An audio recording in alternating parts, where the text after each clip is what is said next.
right, take one of the Raquel story. Yeah. Um, 2008 was the year. 2008 was it 2008? Yeah. I don't even know the year. It Anyways. was. It was the year we met. So this is our 1951 Chevy Styline Deluxe that we. Well, you named it. Actually named her, didn't you? Did I? Maybe we both named her. Her name is Raquel. But it's Rock, R-O-C-K. H-E-L. Hell. Yeah, H-E-L-L. Raquel. Because we didn't want it to be Raquel, but sound like Raquel, but Right. Rock and Hell. Because at first she was going to be she was a cool rat rod. She was. And still is. And this is her story. So 2008. Yep. I'm working for a small electronics company and I just had met you, right? About 6-8 months prior. Yeah. And confided in you, hey, I was getting a bonus check on my check that I was getting, and I'd been jonesing to find an old car and a hot rod, and I'd been looking through Craigslist for months and months and months and months and months, and everything that would come up was way out of my price range, or it was so it needed to be built, and I wanted to find something I could basically put a little bit of money into and then start driving immediately. And the best part about this one is it was local. You didn't have to go to another state to get it or trailer at home or whatever. It was in Spring Hill. Yeah. So I wasn't familiar with the area either. So that kind of helps with this story. So I called up Beth, Ity-B, and told her, hey, I think I'm going to go get this old car. You want to come with me? Because the guy said it ran.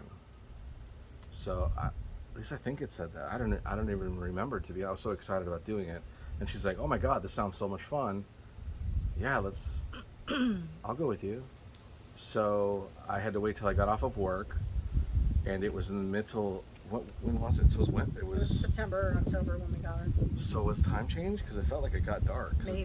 It was dark pretty quick. So it was in the middle of the night, which is the best time to go buy any old car where you can't see anything. And to be honest, I didn't really know.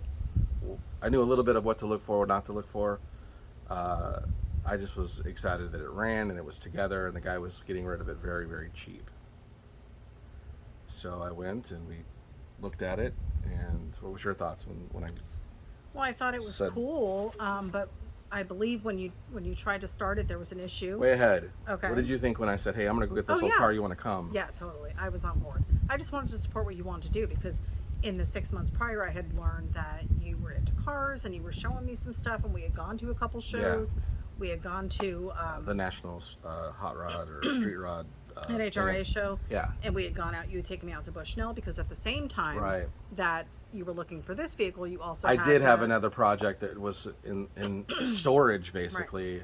Which, so what I have done is I have one and need another one. So yeah. So we head up to Spring Hill and we show up at the guy's house, and he's got a bunch of old sick hot rods. And he's like, yeah, we bought this. It's going to be a father-son project. My son's kind of lost interest because we built this. It was a 632 Ford truck, I think. Couldn't tell you what it was amazing. And I was like, oh, man. So I was looking at that thing. And meanwhile, so Raquel's sitting there. And I was like, okay. He's like, yeah. I said, well, it's supposedly, it runs, right? And he's like, oh, yeah, it runs. I mean, I was trying to get it started this evening knowing you were coming, but I can't seem to get it started. So I bought a new starter. Solenoid for the starter. The starter's fine. I just needed a new solenoid. And he's like, but I didn't get a chance to put it on. So if you want to come back, maybe tomorrow or the next day, we can see if we can get it running. And I'm like, well, do you have it with you? The part with you? He's like, yeah. I'm like, well, let's just put it on. Because I was like, I can put that on. Let's do it. Okay, you got tools. Let's just put it on. See if we can get it started. Right. And what should have been maybe an hour and a half round trip. Yeah. Turned into. But just, start filling in things that you remember about it as we're going along. I remember you guys working together to try and get it done. Yeah. I remember being like, okay, I'm just standing here. Like I didn't feel like I was involved at all because I couldn't be because I didn't know what I was doing. But in the time to come, I did become more involved. You'll find out. But sure. In the beginning, it was just okay. I was just wanting you to get it running so we could get it home. So I saw the excitement on your face. Yeah. So I think we got it started. I think I went around the block in it, and I was like, okay. I'm like, hold on, let me talk to my partner here. And you were like, I don't think you should give him full price. Yeah. That was the first time like she like was interjecting into like Haggling for giving him, me advice. He would have given him more than he asked for. Yeah, so I think we haggled him down $200 or Yeah. something, and you're like, you could have done more if you'd held out. And I was like, I don't care, I just want it. So I got in it, drove it home. You followed me in my vehicle, and I was so excited to be in an old car, and this purchase was neat, and I immediately got home. We pulled it in the front of the driveway. I think we that night loaded the kids up to take a drive them around the block, and we drove around, and I think it ran out of gas the Yep. first time. So we run out of gas, get gas, we come back, and then I think we planned for like two more nights. I'm kind of tinkering with it and stuff, and I think we take it on another real short run, and I think we run out of gas again because the gas gauge didn't work. Yeah. And it's really the beginnings of, again, we're still just kind of newly dating. We're taking our kids out, and she's not panicking. She's not flipping out like, oh my God, what are we gonna do? She just rolled with the punches. Rolled with it, and kind of felt like she trusted me, and you were like, hey, okay, he seems to got it. And yeah, it was kind of really the beginnings of our relationship. Was this relationship with this car. So Raquel's got a ton of sentimental value. She does. She's a part of the family, and has been a huge part of our family. She's basically the beginning of our relationship, because as time progressed and we started doing a few more trips, I think Halloween pops up, a couple months go by. Yep. And it was October 31st. did I had already done working on it in front of my store and stuff like that before that, or that was after? No, that was after. Okay, so October 31st. Yeah, it was Halloween. We load up, and we were going to go down to, we were going down Clearwater. somewhere and on a drive. Yeah, we're going to go to Clearwater during Halloween. Thought it'd be cool. We Go to wanted the to beach. go do the strip. And and cruise around that. And so we get downtown Clearwater, and Raquel dies because she had been having problems. It was all starter related. And there was some stuff too with the engine, because like the carburetor was giving me trouble. And so anyways, we end up going and pulling over, and we die at this crematorium that's in Clearwater on a Halloween. No longer there, by the way. Yeah. And so the car dies, and it's in the parking lot. There's nobody there. It wasn't in the parking lot. It was still on the street. Oh, we pushed it into the parking lot, didn't we? Yeah. Yeah. So I remembered, at least I thought I had remembered, that there was a Walmart, because I had pulled the air cleaner off and was messing around with the carburetor, and the air cleaner fell inside the carburetor, right inside of it, and I couldn't get it. So I was like, oh shit, I can't, it'll go right into the engine if I mess around with this, was my thought. So I was like, pressure's on. Now, Ity-B is all dressed in her, like we're on a hot date. Holiday Halloween outfit. Yeah, so she's got on real big heel boots, and you looked amazing, and it was awesome, and it was going to be this awesome date kind of thing that we were going to do. And we broke down. So I was like, well, I think there's a Walmart just up the street. If I can get to it, I can get some string or MacGyver or something to pull this nut out. I was thinking I can get a magnet or something. So we walk.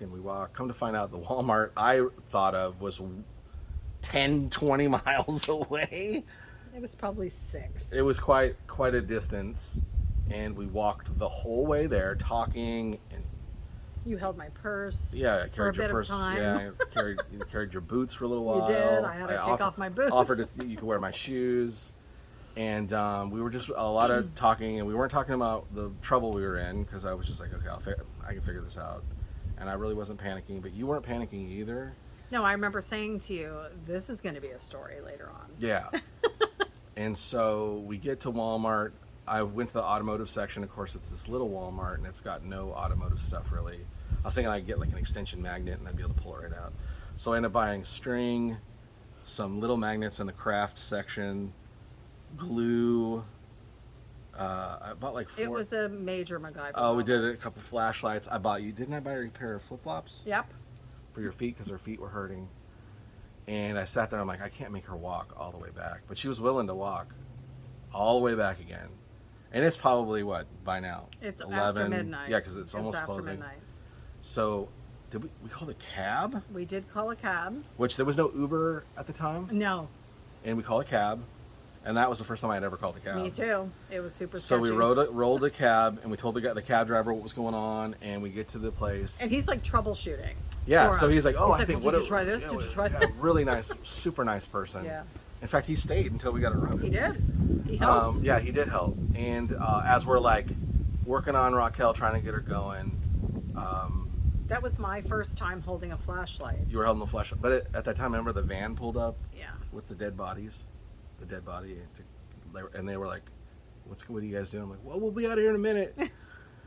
But anyways, long story short, we got Raquel running, and I got it out, and we got it running, and I just remember thinking to myself at that moment when we were walking, and you didn't complain, you didn't gripe or fuss about any of it, you didn't say this is stupid, I'm never doing that again.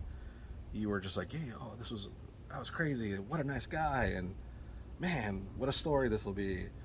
I was like, man, she's definitely the one. For sure. That was the moment I was like, But you didn't tell me that at that point. I know, but You waited. but that was the moment It's I about a month felt later. like this really could be the person that I've been looking for in my life, that took this really sketchy situation, the cab ride, the walk, the dead people, all that stuff, It was so and weird. didn't panic or get frustrated or yell, or we didn't argue at all. We didn't, any of it. It was amazing, and that all happened because of this silly car behind us. The countless number of times we piled the kids in this car and went to car shows, all weekend car shows we took them to, through the rain, running out of gas several other times. Yeah, there were many times after that it was always some every time we took Raquel was an out, adventure. it was an adventure. There was a time we drove to Zephyr Hills for a car show thing or something. About an hour away. And I lost brakes. No brakes the whole way home. So we drove home with no brakes. There was a time I drove it to work and got almost head-end collision with a semi-truck because it pulled in front of me and the brakes went out. Which all that stuff's been fixed. Many since then. on-the-spot fixings. Many times of smacking stuff. the starter with a hammer, and then I finally took that and got that rebuilt. Many times we took my mom and the kids to Old Town. We had made several perfect trips there where we didn't have any problems. The lights went out one time we were coming back home, but nothing major. Or we almost ran out of gas, nothing major.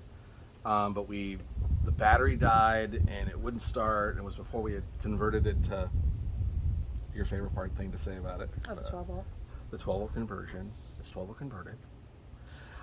She's converted 12 volts all the way. And we met another great person that's still my friend, one of my friends today. And he saved us, and we drove home, got mom home, and it was another adventurous story. Many times we've driven it to Daytona, Turkey Rod Run. My good friend Phil, many times with him and his family. We went to Strawberry or Plant City with it, which is very far, pretty good distance away from us. I mean, we've driven this thing all over Florida. Yeah. And it's always been some sort of crazy thing that happens. But yet some sort of reliable adventure. at But the some same sort of time. yeah. There were many times my other vehicles broke down, and Raquel would always be running. I mean, this was your daily driver for a little bit. Yeah, for like 8-9 months, Yeah. I drove her back and forth to work, and people were like, "What are you doing?" I'm like, "She's awesome. She's reliable." We would go to car shows, and my daughter was she was so That cute. was the best. We Oh had a my book, God. Friends of Raquel. Well, we made a book because Yeah. she was, I think one we had a piece of paper or something, and she was drawing, and she was like,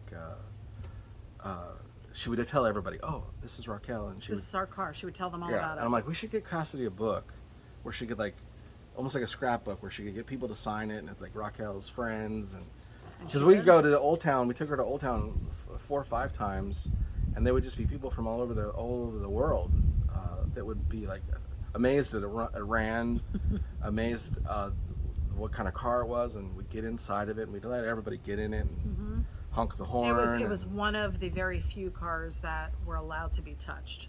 We encouraged people. Everybody getting in it. And Yeah. It was, but it was another Very interactive. again, more times where what inevitably became the way we are in our relationship and in our faith and all that stuff Accessible. was about being open and wanting people to be a part of what we're doing and stuff like that. But again, just watching your kids, you interact with other people, how we interacted together, it just again solidified every time we would do stuff before. This was all before we got married and everything. Just the foundation of our whole relationship was based on time spent in this whole car. And not to mention the many paint changes. You taught me how to change tires on this car. Your son taught Dylan how to do stuff. Yeah. But you learned how to change a tire by changing Raquel's tires. You were incorporating me in the design of the car. We like the different paint thing, like when we did the lace on the roof. Yeah. We went to Joann's together and picked it out, and it was just, I felt part of it. It was really my introduction to this whole world that you had lived in for many years, just in desire and in your head. And yeah, it really wasn't. I was on the sidelines, and Raquel's really what got me to be actually, instead of thinking about wanting to be a part of the culture and stuff, you were. I was like, I'm been in it. I got an old car, and this is what we do, and this is how we do it, and but just all the adventures together in this whole girl that it's going to be tough to say goodbye, but we'll have the memories regardless of whether we have the car, and at this point we don't have the time and the means to take care of her the way she needs to be, and it's going to be a fun project for somebody else, and it's going to create memories for those people. So I'm excited for her future. It's we were cleaning her up today and pressure washing her and getting her all, just giving her a little TLC because we want to take some photos and so that we can put her up for sale. And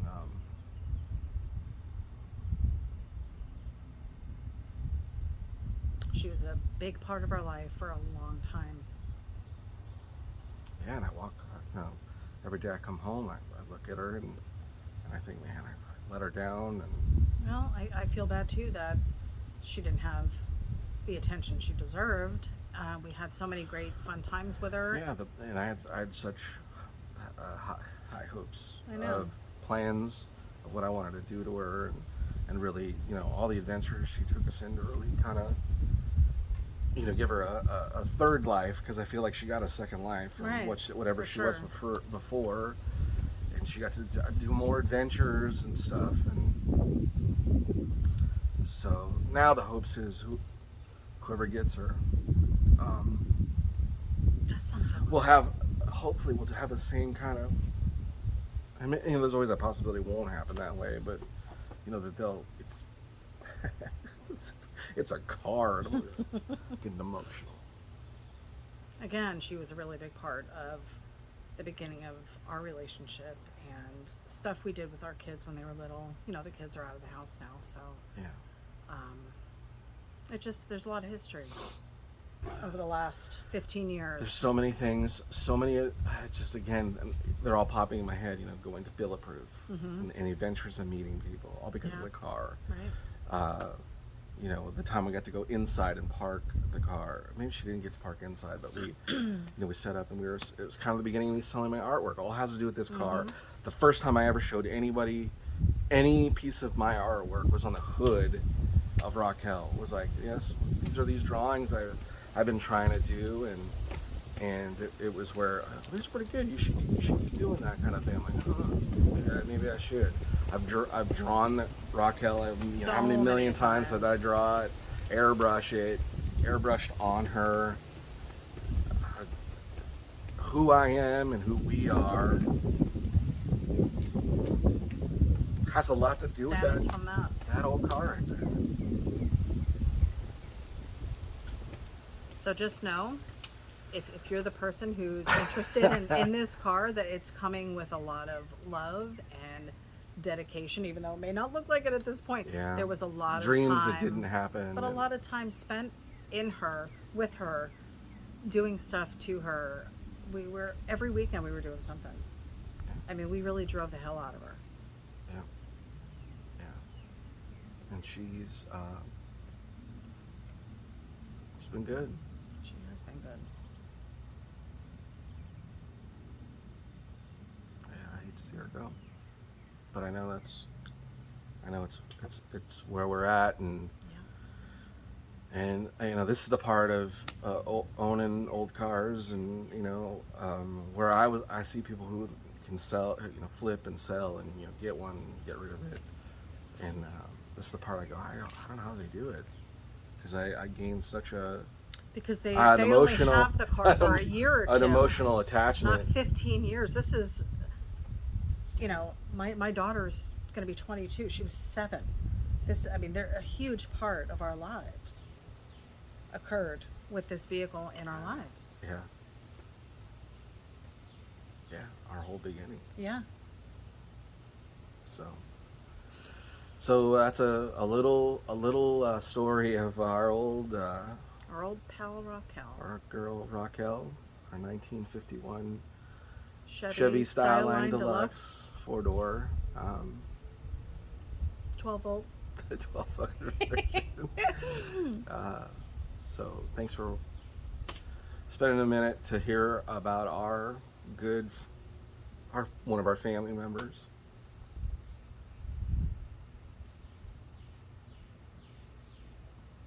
It'll be okay.